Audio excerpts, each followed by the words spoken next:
Sinalakay naman ng mga otoridad ang isa umanong pugad ng love scam sa Pasay na pinatatakbo ng mga Chinese. Nasa frontline ng balitang yan si Camille Samonte.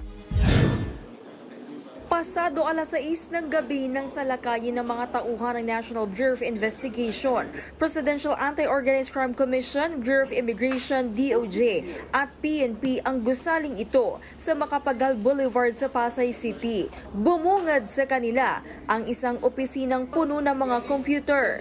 Nadatnan ng mga otoridad ng mga Chinese national na naaktuhang nasa likod umano ng love scam.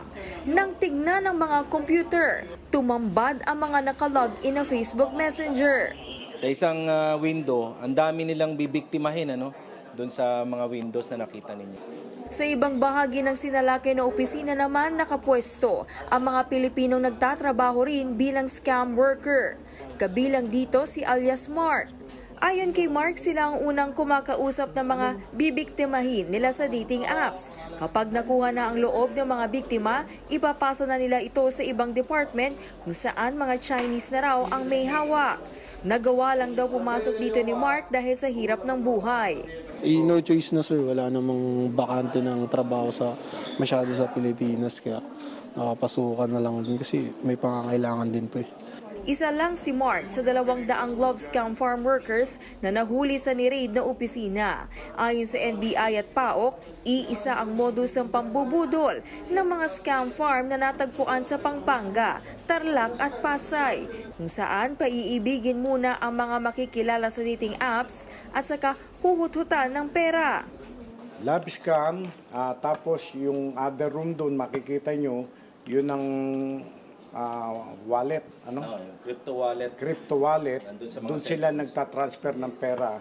Yung presence ng mga pre-registered SIM cards. Kanina may mga nakita tayo, international pre-registered SIM cards na ang ginagamit nila.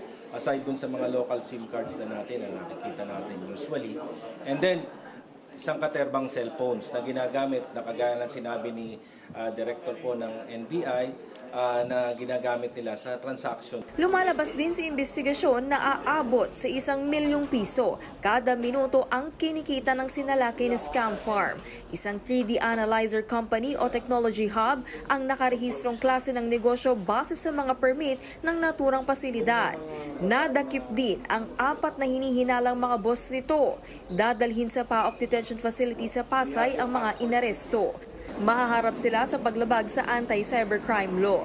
Nagbabalita mula sa Frontline, Camille Samonte, News 5. Mga kapatid, may Los Baños po. Huwag magpahuli sa mga balita at impormasyong dapat ninyong malaman. Para sa mas malawak na balitaan at diskusyon, mag-follow at mag-subscribe sa social media pages ng News 5.